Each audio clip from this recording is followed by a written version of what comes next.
किसी व्यक्ति ने ऐसा कोई काम नहीं किया, अपराध नहीं किया, और कोई व्यक्ति लोभ लालच में फंस जाता है, और लोभ लालच में फंस करके धन संपत्ति का लोभ दिखा करके आपसे कहता है कि भैया एक काम करो, तुम्हारे लिए भी हम 50 करोड़ मिल रहे हैं, 5 करोड़ हम तुम्हें दे रहे हैं। हमें संपत्ति कितने करोड़ की मिल रही है? 50 करोड़ की, और उसमें से 5 करोड़ तुम्हारे पक्के हैं, बस तुम्हें जाकर के झूठी थोड़ी सी गवाही देना है। गवाही दे दोगे तो मुझे 50 करोड़ मिल जाएंगे, और 50 करोड़ में मैं तुम्हें कितना दूंगा? 5 करोड़ दूंगा। सोचो वह व्यक्ति सत्यवादी होगा क्या? बोले किसने देखा? अपन को कहना है, कमरे में जाकर के बता देना है, जज के सामने तो बोलना है, चोरी छुपे में कैसे होगा? चाहे एकांत में बोलो, चाहे सबके सामने बोलो, झूठ तो झूठ ही होता है, सत्य हमेशा सत्य ही रहता है। आपको संपत्ति झूठ बोलने से मिल सकती है, लेकिन ये बताओ, जो आपने झूठ बोला, जो दुर्गति का वंद किया, जो उस जीव को जाकर के सजा हुई, जब तक वो व्यक्ति जेल में रहेगा, जब तक वह अपराधी बिना निरपराधी था अपराधी बन करके जिएगा, तुझे उससे ज़्यादा साथी से पाप का बंध होता रहेगा, जो भी निमित्त कारण ऐसे बने हैं। निरपराधी का अपराध सिद्ध करना, इसलिए सत्यवादी कभी भी किसी निरपराध का समर्थन नहीं करता, उसका कभी भी लोभ लालच में नहीं पड़ता। यहाँ जो कहा, किसके सत्यवान के साथ रहने वाले अनेक होते हैं, और असत्यवान वाले की भरोसा नहीं करते। भैया कोई कब कहाँ धोखा दे दे, किसके साथ कहाँ जाना है, किसके साथ बैठना है। इसलिए प्राणी भी सत्यवान के साथ होते हैं, उनके साथ ही रहने वाले होते हैं, और प्रिय बोलने वाले हों। एक बार किसी ने कहा, महाराज जी इसमें सत्य और ऊपर से प्रिय, ये तो बहुत बड़ी कठिन है। एक आदमी बड़ा जोर धमाके के साथ बोलता है, महाराज मर जाएं चाहे कछु हो जाएं, हम तो सही बोलेंगे। ऐसा सही भी नहीं बोलना जो समाज में विप्लव खड़ा हो जाए, देश में विप्लव खड़ा हो जाए। लोक सत्य होता है, धर्म विरुद्ध होता है। अगर हम किसी के धर्म के बारे में कुछ ऐटा कटाक्षेप करते हैं, बुरा बोलते हैं, ये भी हमारा वाणी संयम नहीं माना जाता। अरे कोई कितना भी बुरा हो, वो अपने कर्म का फल पाएगा। हम क्यों ऐसा उसको बोल करके अपने आप को पॉपुलर मत हो, ज़्यादा ख्याति अर्जित करने के लिए हम किसी के बारे में कुछ भी अफवाहें फैला दें, ये सत्य वचन नहीं माने जाते, ये हमारा लिए घातक माना जाता है। इसलिए प्राणीगण किसके साथ रहने वाले हैं? तो जो सत्यवासी होते हैं, प्रिय होते हैं, बोलने वाले होते हैं, यही उनके सही।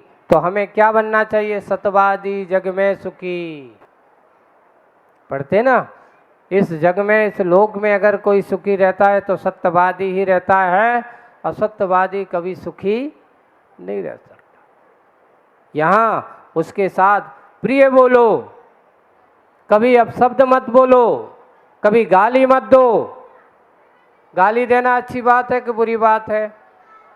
लेकिन हम लोग जब गुस्सा आती तो मुंह से क्या निकालते हैं? गाली निकालते हैं।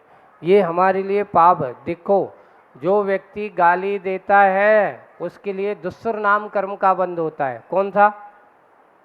उसका गला कभी सुस्सुर नहीं होता।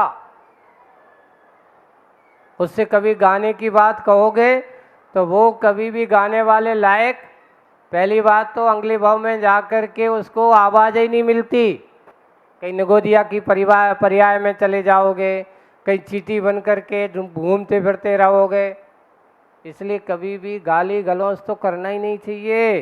कितना भी हो, अपशब्द की कोटि में आता है। अगले भाव में तुझे ये शब्द जिससे तुमने मुंह से बोले, वो मुंह से बोलने लायक भी नहीं मिलोगे।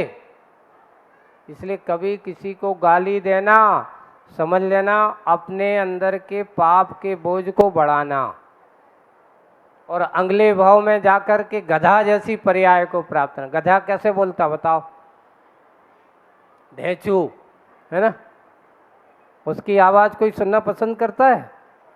नहीं पसंद करता। और जिसका कोई अच्छा गला हो, अच्छे से गाता हो,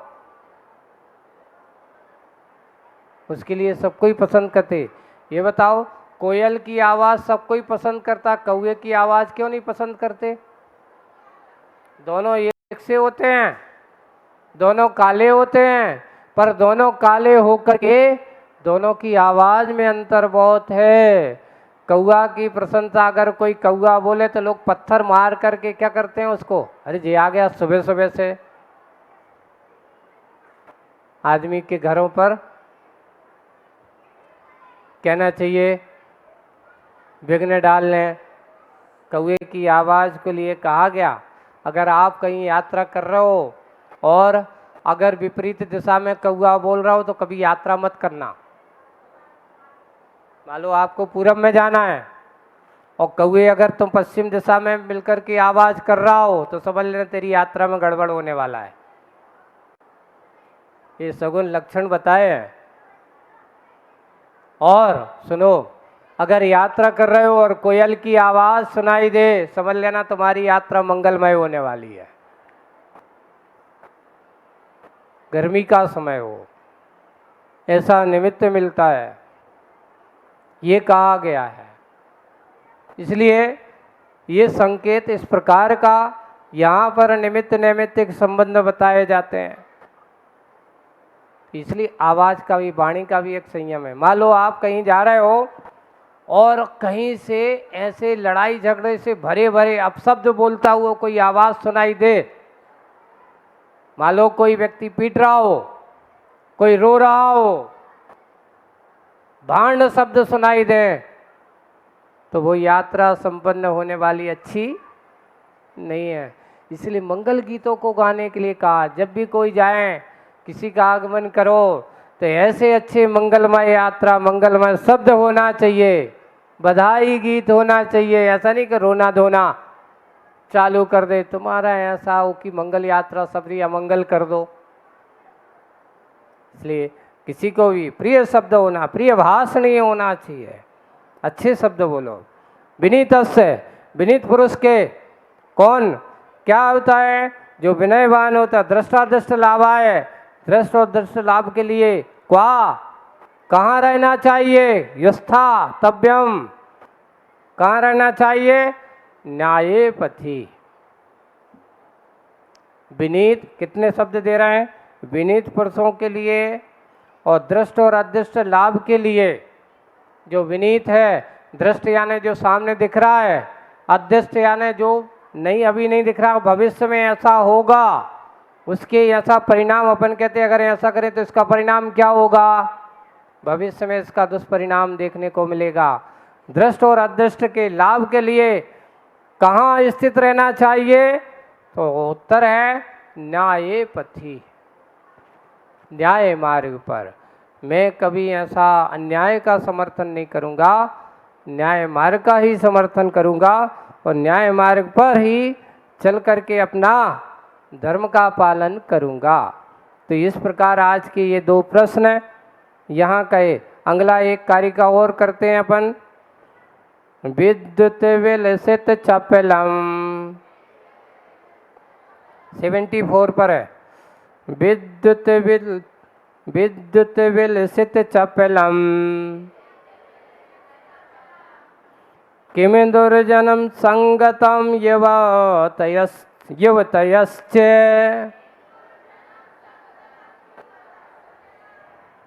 कुलशैल निष्प्रकम्पाः के कलिकालेऽपि सत्पुरुषाः विद्युत विलसित चपलम किम दुर्जनम संगतम युवतयश्च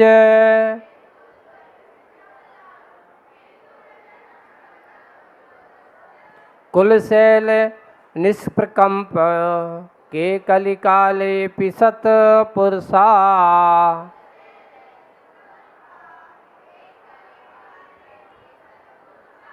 हाँ देखो, विद्युत विलसित चपलम किम, विद्युत के समान चंचल क्या है? क्वेश्चन क्या है? विद्युत के समान, जैसे विद्युत है चमकती है, आप बादल अभी बरसात के समय और बाहर टकराते हैं और बिजली चमकती है और विलीन हो जाती है, ऐसे ही बिजली के समान चंचल क्या है? तो बोले कि दुर्जनम संगतम, दुर्जन की संगति, इसका कोई भरोसा नहीं। जैसे बिजली का कोई भरोसा नहीं, ऐसे दुर्जन का भी कोई भरोसा नहीं है। क्वेश्चन अच्छे से हो सकता है ना, कि विद्युत के समान चपलन क्या है? तो दुर्जन की संगति। और ये ध्यान रखना, सुनो, छह ढाला वाले, तत्वार शुद्ध वाले, द्रव्य संग्रह वाले, इन सबको कम से कम 10 नंबर का, कितने का आने वाला है? छह ढाला भी उसमें कम से कम 6 नंबर और ज़्यादा से ज़्यादा 10 नंबर, ये तो पक्के ही हैं इतने। और बाकी लोगों के लिए भाग 1, 2, 3 वालों को भी कम से कम 6-7 नंबर का प्रश्नोत्तर रत्न मालिका के प्रश्न। लेकिन जो आपने नोट किया है, आपको रजिस्टर में नोट करना है। कल यहाँ पुस्तकें नहीं मिलेंगी क्लास के बाद, और कोई लेकर के नहीं जाएगा, बिना पूछे अगर जाएगा तो चोरी का दोष लगेगा। हमारी पूरी गिनती है, सबकी पूरी नंबरिंग, अगर एक भी होगा हम वहाँ से घर से बुलवा के निकलवा लेंगे पुस्तक, रेट पढ़वा के। कहाँ से भी हमारी पुस्तकें पूरी टोटलिंग है, पूरी 300 पुस्तकें हैं आप लोगों के बीच में, है ना। तो आपकी पुस्तक ये मत समझना कि पुस्तक लेकर के जाएंगे ना, आपको अपने नोट्स में ही से ही काम चलाना पड़ेगा। तो आज अभी पुस्तक है, अभी जितना जो कुछ नोट्स बनाना वो बना लेना, है ना। वो तो क्या करना है, सबसे पहले एक और बात, डरने की जरूरत नहीं परीक्षा में। परीक्षार्थियों को एक कहावत है, जो परीक्षा से डरता है समझ ले वो समस्या से जूझने वाला कायर माना जाता है। परीक्षा से कभी डरना नहीं चाहिए। और फिर हमारी धर्म की परीक्षा में कोई फेल होता ही नहीं। यहाँ अगर तुमने पेपर में अपना नाम भी लिखा है, जितना प्रश्न भी हल किए हैं और हल करने वाला अगर आपने, लेकिन बिना एडमिशन वाले, ऐसा नहीं कि बिना एडमिशन पढ़ा है नहीं पेपर देने आ गए मेडल लेने के लिए, अगर आपकी एंट्री नहीं है तो आपका पेपर मान्य नहीं है। हमारी क्लास पढ़ाने वाला पंजीयन जो है, कई लोग कहते पढ़ने नहीं आते, हम तो पढ़े लिखे हैं, पेपर देंगे सीधा जा कर के अपन पुरस्कार लेकर के आ जाएंगे। ये पुरस्कार के लिए शिविर नहीं है, ये तो अपने अंदर के ज्ञान के क्षयोपशम के लिए हमने 10 दिन क्या सीखा, और उसमें बहुत सारी एक प्रश्न वो ये भी होगा कि आपने शिविर में क्या सीखा। तो आपको उसका अपने अंदर की इच्छाओं को अभिव्यक्त करना है कि शिविर से मुझे हानि और क्या लाभ, है ना। तो ये अपना शिविर का एक सबसे बड़ा बेनिफिट है आपका। जैसे कहते हैं निबंध प्रतियोगिता पर रहती तो एक निबंध लिखना है, तो वैसे ही एक ये भी प्रश्न होगा कि शिक्षण शिविर में आपको कैसा लगा, तो ये प्रश्न भी आएगा। तो इसलिए पहले निडरता हो जाना चाहिए, डरना मत, भागना मत। और भागने वाले जो होते हैं वे कभी भी अपना कार्य नहीं कर पाते। इसलिए पेपर देना सबको कब होगा, सुबह 8 जैसे ही प्रार्थना होगी, भाग 1, 2, 3 की परीक्षा होगी यहीं पर हाल में से। कितने बजे? भाग 1, 2, 3 नर्सरी वाले छोटे बच्चों की क्लास स्कूल में ही, वहीं बच्चों को जाना है, वहीं उनकी मौखिक परीक्षाएं दीदी लोग वहाँ पर उनकी लेंगे, जो पढ़ाने वाले थे उनके।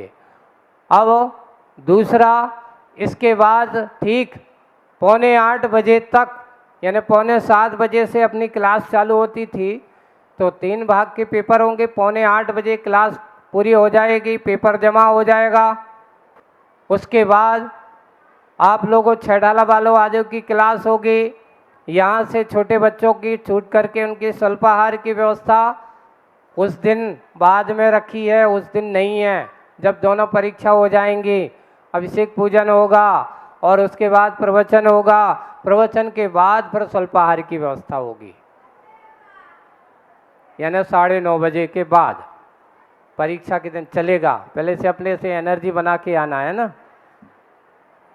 भागना मत। फिर उसके बाद 8 बजे से 9 बजे तक छेडाला, तत्वार सूत्र, प्रतखंड साहब का चार और द्रव्य संग्रह आदि की परीक्षा भी यहीं से होगी। अपने अपनी क्लासों में नहीं होना, सबके रोल नंबर यहीं डले मिलेंगे। आपको अपने रोल नंबर पे जाकर के बैठना है।